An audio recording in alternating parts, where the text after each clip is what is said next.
સારું કામ કરવાના પ્રયત્નો કરીશ એટલે કદાચ ભૂલ થાય. કીધું કે આ વખતે જામકરણાના આંગણે 501 દીકરીઓના સમૂહ લગ્નનું ભવ્ય આયોજન કરવા માટે જે છે ઇતિહાસ બનવાનો છે હમણાં જામકરણાના આંગણે.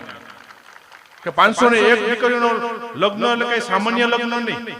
ગઈ વખતે 351 તમે જોયા છે, બધા અહીંયા આવ્યા છે. મારી દીકરીના લગ્ન ન થાય ને એવો ઠાઠમાંથી દીકરીઓના લગ્ન કરવા માટે જે છું 451 કીધું, 451 પૂરા થઈ ગયા. 501 જાહેરાત કરી મેં 2 દિવસ પહેલા. આજે 490 નામ પૂરા થઈ ગયા 2 દિવસમાં.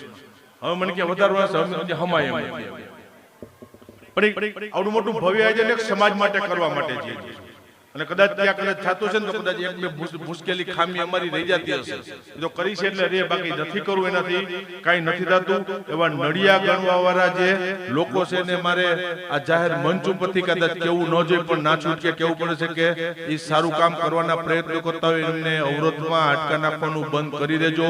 નકર તાકાતથી સમાજનું નેતૃત્વ જેમ અમને કરતા આવ્યું છે, પરિણામ આપતા આવ્યું છે, એમ પછી હવે વચ્ચે આવ્યા એના પછી મારે હિસાબ કરવા ન પડે. ઈ મેદાનમાં મારે ઉતરવું ન પડે. નથી ઉતરવું, સમાજની વાત આવે છે ત્યાં સુધી.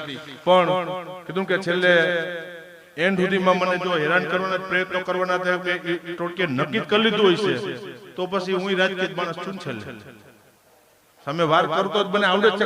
કદાચ ઈ સમય આવે ત્યારે મારે મેદાનમાં ઉતરવું ન પડે. સારું કામ કરવાના પ્રયત્નો કરીશ એટલે કદાચ ભૂલ થાય. કીધું કે આ વખતે જામકરણાના આંગણે 501 દીકરીઓના સમૂહ લગ્નનું ભવ્ય આયોજન કરવા માટે જે છે ઇતિહાસ બનવાનો છે હમણાં જામકરણાના આંગણે. કે 501 દીકરીઓનો લગ્ન એટલે કઈ સામાન્ય લગ્ન નહીં.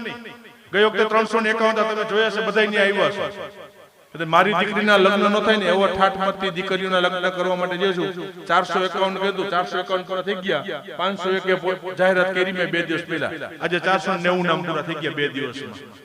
હવે મને કે વધારવા હમાય એમ. પણ આવડું મોટું ભવ્ય આયોજન એક સમાજ માટે કરવા માટે છે. અને કદાચ ત્યાં કદાચ થતું છે ને તો કદાચ એક બે મુશ્કેલી ખામી અમારી રહી જતી હશે. જો કરી છે એટલે રે, બાકી નથી કરવું એનાથી કાંઈ નથી થતું.